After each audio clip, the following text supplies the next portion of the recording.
Rodolph problem number 1.3. A car start moving rectilinearly. First acceleration w equal to 5 meter per second square. The initial velocity is equal to 0. Then uniformly and finally decelerating at the same rate w comes to a stop. The total time of motion equal to 25 second, the average velocity मतलब 25 second, the average velocity during that time is equal to 72 kilometre per hour. How long the car does uniformly? देखिए, ये रेक्टिलिनियरी motion करता है, इसका मतलब कि ये straight line motion है. अब थोड़ा सा इसको ऐसे समझ लेते हैं कि मान लीजिए ये आपकी कार है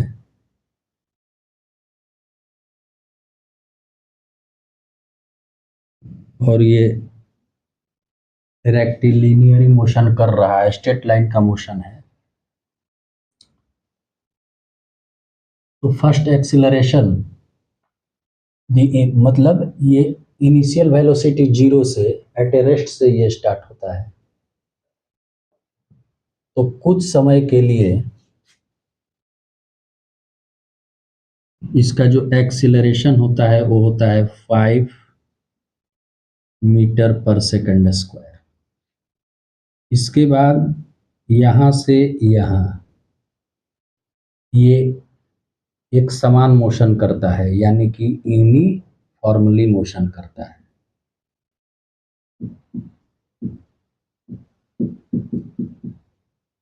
यानी कि यहाँ पे जो वेलोसिटी है वो कांस्टेंट है, तो एक्सीलरेशन 0 हो गया. इसके बाद फिर ये डी एक्सीलरेट हो जाता है और कह रहा है कि रेट सेम है, यानी कि ए इक्वल टू -5 मीटर पर सेकंड स्क्वायर. और फाइनली जो होता है यहाँ पे ये स्टॉप हो जाता है, मतलब रुक जाता है.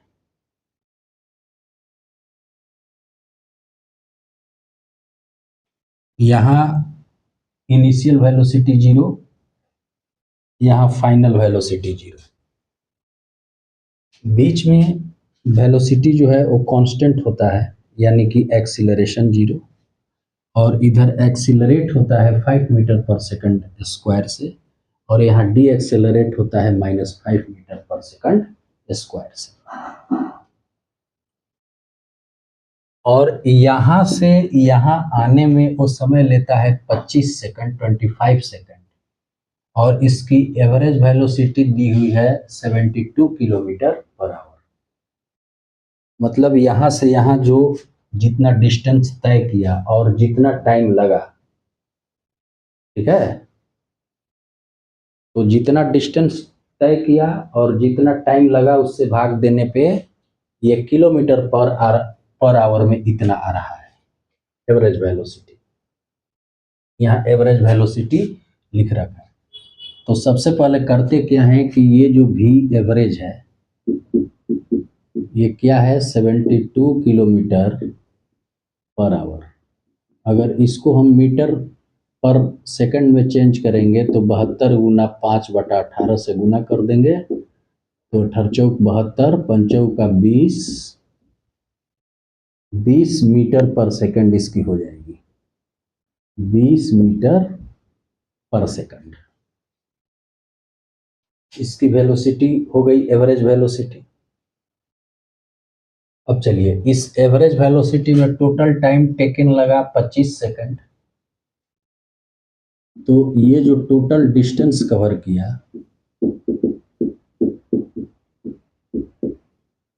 वो कितना किया, वेलोसिटी इंटू टाइम. टाइम लगा 25 सेकंड, तो ये आपका 25 गुना 20, 500 मीटर ये डिस्टेंस तय किया. यहाँ तक तो बात सही है. लेकिन हमें निकालना क्या है, ये पूछ रहा है कि द एवरेज वेलोसिटी तो इतना हो गया, how long the car does uniformly, मतलब ये समय पूछ रहा है कि जब इसकी वेलोसिटी कांस्टेंट हो गई, एक्सेलरेशन जीरो हो गया यहाँ से यहाँ तक, तो वो टाइम कितना लगा। तो उसके लिए हम लोगों को इसके ग्राफ पे जाना होगा।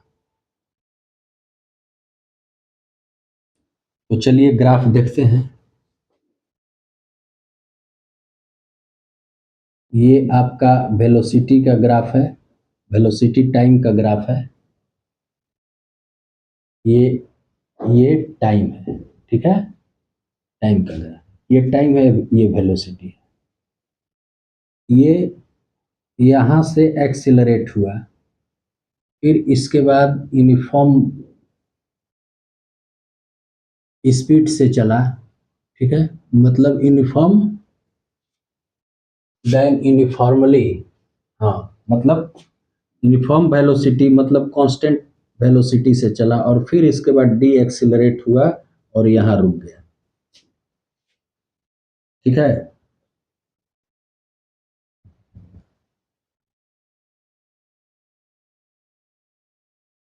यहाँ रुक गया। तो इसमें मान लीजिए ये तो आपका ए का मान दिया हुआ है, ए बराबर 5 मीटर पर सेकंड स्क्वायर, ठीक है। और फिर यहाँ तक यूनिफॉर्म मोशन से चला और फिर यहाँ डी एक्सिलरेट हुआ, तो यहाँ पर ए का जो मान है वो है -5 मीटर पर सेकंड स्क्वायर, और यहाँ पर वेलोसिटी जीरो है, ठीक।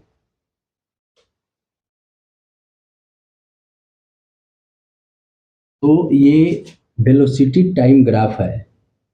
तो इसका जो स्लोप होगा हमें क्या देगा, एक्सिलरेशन देगा या डी एक्सिलरेशन देगा। तो मान लीजिए कि ये थीटा है, थीटा है।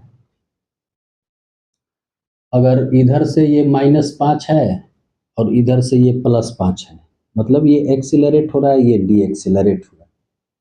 तो कहने का मतलब है कि यहाँ से यहाँ जो डिस्टेंस तय किया, ठीक वही डिस्टेंस यहाँ से यहाँ तय किया, क्योंकि ये साइमेट्रिकल है। कैसे है तो वो देखिए, ये वाला मान आपका हो जाएगा 180 डिग्री माइनस थीटा, तो ये पूरा 180, तो ये हो जाएगा थीटा। अब चूंकि हम क्या जानते हैं, हम जानते हैं कि tan थीटा क्या होता है, इसका स्लोप होता है। tan थीटा इसका क्या होता है, स्लोप होता है। तो अब देखिए ये दोनों साइमेट्रिकल है, तो जितना टाइम यहाँ से यहाँ पहुँचने में लगा, उतना ही टाइम यहाँ से यहाँ इसको आने में लगा, तब तक वो एट रेस्ट में आ चुका था। इसकी हाइट को मान लीजिए x, इसको मान लीजिए x, ठीक है।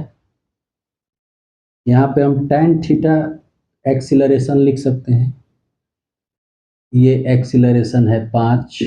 अगर tan थीटा का वैल्यू निकालें तो perpendicular by base x by T, ठीक, x बाई टी।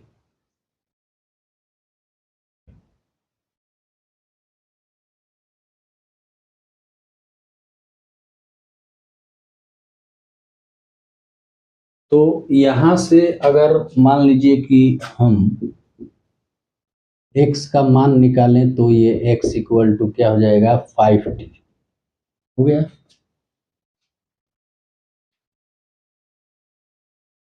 देखिए ये -5 इसलिए रिटार्डेशन है कि मान लीजिए कि इसका स्लोप देखेंगे तो tan 180 माइनस थीटा हो जाएगा, इक्वल टू क्या होगा, x बाई टी।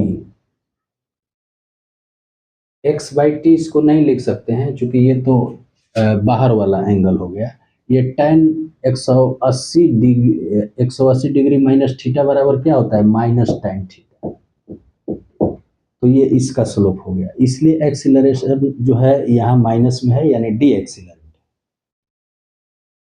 ये मैं समझाने के लिए बताया। इसका ये tan थीटा बराबर क्या हो जाएगा, इसका भी x/t हो जाएगा। जब माइनस के रूप में, माइनस tan थीटा के रूप में व्यक्त करेंगे तो -5 मीटर पर सेकंड हो जाएगा। ठीक है, तो इसका मतलब कि ये और ये साइमेट्रिकल है। अब एक चीज हम लोग जानते हैं कि VT ग्राफ के अंदर जो क्षेत्र है उसका एरिया अगर हम निकालते हैं तो वो हमें क्या देता है, डिस्प्लेसमेंट देता है। तो ये ट्रापेजियम है, just like as a trapezium, समलंब चतुर्भुज। तो इसकी पैरेलल साइड ये है और हाइट ये है। तो अगर मान लीजिए कि ये ट्रापेजियम का हम एरिया निकाल दें और उस एरिया को ये 500 मीटर से इक्वेट कर दें, क्योंकि 500 मीटर इसका डिस्प्लेसमेंट है और ये टोटल एरिया जो होगा वो डिस्प्लेसमेंट देगा, तो हमारा काम हो जाएगा। बस हम वही करेंगे। तो अगर इसका हम एरिया निकालना चाहें ट्रापेजियम का, तो क्या लिखते हैं, 1/2 into sum of parallel side. Sum of parallel का सिंबल बना दीजिए, sum of parallel sides into height. बस इसी फॉर्मूला का यूज करेंगे। तो सम ऑफ पैरेलल साइड के लिए क्या है, यहाँ से यहाँ ये टाइम वाला है, तो यहाँ से यहाँ में ये पूरा क्या है, ये पूरा आपका 25 सेकेंड है, 25। ठीक है, ये पूरा आपका क्या है, 25 है। अब इतना ये टी और ये टी 2t हो गया, तो यहाँ से यहाँ का अगर हम निकालें तो इसको क्या लिख सकते हैं, इसको लिख सकते हैं 25 माइनस 2t। 2t लिखेंगे क्योंकि ये t और ये t पूरा 25 से सब्सट्रैक्ट होगा, तो इसकी निकल जाएगी 25 माइनस 2t। तो अब जब ये 25 माइनस 2t हुआ तो ये भी क्या हो जाएगा, 25 माइनस 2t। चलिए इसमें इसकी एरिया निकाल दीजिए। ये एरिया क्या देगा, डिस्प्लेसमेंट देगा। तो 1/2 into sum of parallel side. Sum of parallel side क्या है, नीचे वाला तो यहाँ से यहाँ 25 है और ये 25 माइनस 2t है, तो उसी को करेंगे 25 प्लस 25 माइनस 2t। ये सम हो गया। नीचे वाला साइड ये 25, ऊपर वाला side 25 minus 2t into height. Height का मतलब कि x। x के लिए हमने क्या लिखा है, x इक्वल टू 5t। अभी निकाले हैं ना x का मान, तो यहाँ हम दे देंगे 5t। ये डिस्प्लेसमेंट दे दिया। ये क्या दे दिया, इसका एरिया क्या दे दिया, डिस्प्लेसमेंट। ये किसके बराबर है, निकाल चुके हैं 500 मीटर। तो इसे 500 से इक्वेट कर देंगे। ठीक है, इसे 500 से क्या करेंगे, इक्वेट कर देंगे। इसको देख लीजिए, तो उसको मिटाएंगे।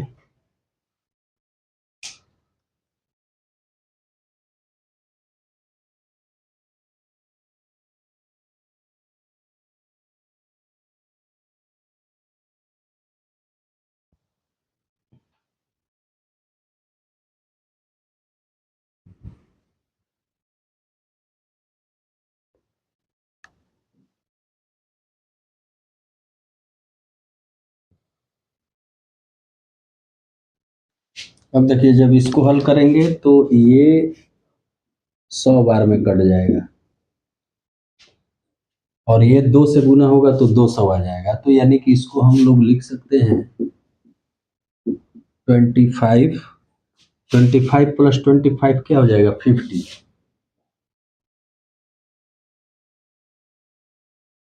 तो इसको लिखेंगे 50 माइनस 2t, और ये 2 इधर जाएगा तो इसको बना देगा 200, 200 और ये t इससे मल्टीप्लाई हो जाएगा, ये t इससे मल्टीप्लाई है।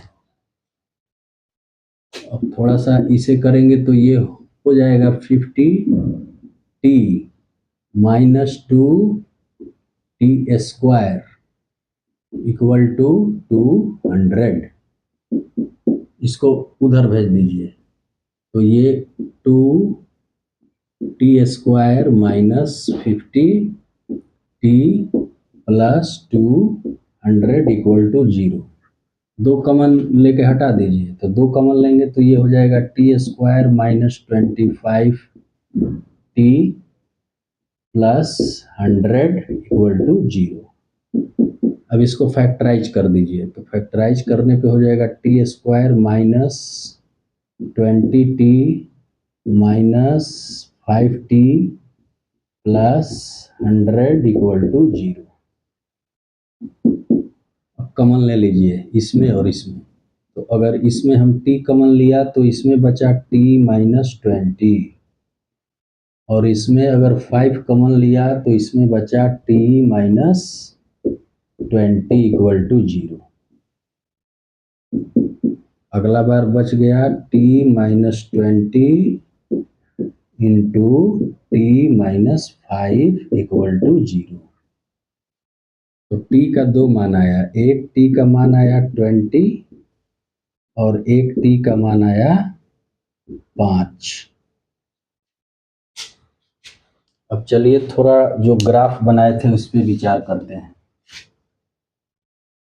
कि दोनों में इसको सेलेक्ट करना होगा।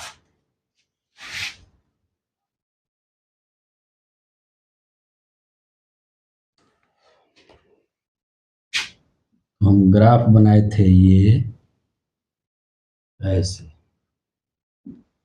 ये आपका वेलोसिटी था, ये टाइम था, यहाँ से एक्सेलरेट हुआ, यहाँ यूनिफॉर्मली चला, फिर यहाँ से डी एक्सेलरेट हुआ और स्टॉप हुआ।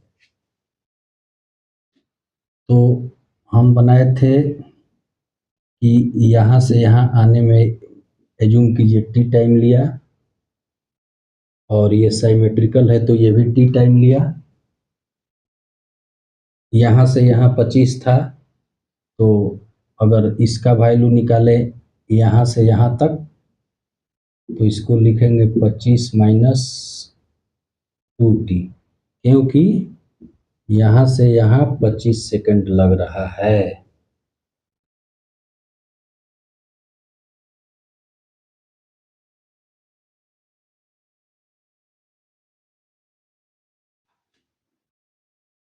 ठीक है, तो अब देखिए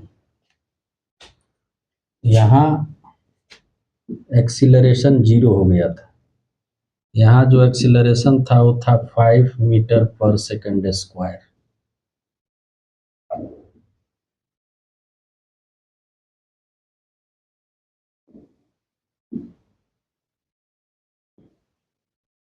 यहाँ डी एक्सीलरेट हो गया था, तो ये आपका था 5 मीटर पर सेकंड स्क्वायर।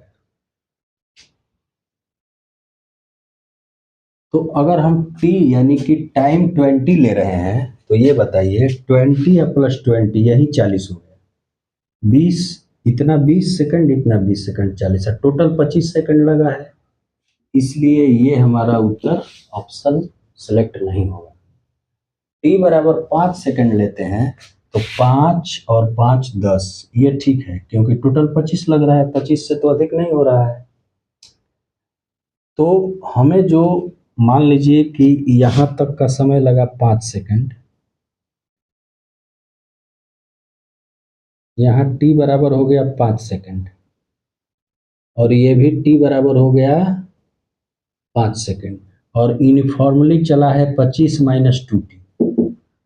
यूनिफॉर्मली जो चला है वो क्या चला है, यूनिफॉर्मली चला है, वो टाइम जो हम निकाल रहे हैं वो है 25 माइनस 2t, तो इसी में मान दे देंगे। 25 माइनस 2, टी का मान 5 है, 5 सेकंड 5, तो ये हो गया 25 माइनस 5 दूनी का 10, यानी कि 15 सेकंड। 15 सेकंड। तो जो वस्तु यूनिफॉर्मली चला वो कितना चला? 15 सेकंड चला। 15 सेकंड, यानी कि यहाँ से यहाँ इसको आने में कितना समय लगा? 15 सेकंड। यहाँ से यहाँ आने में 5 सेकंड, यहाँ से यहाँ आने में 5 सेकंड, तो 5 5 10 15 25 हो गया। तो जो निकालना था हम लोग निकाल लिए। यही वो सवाल था कि हाउ लॉन्ग, तो 15 सेकंड यूनिफॉर्मली चला था। देख लीजिए।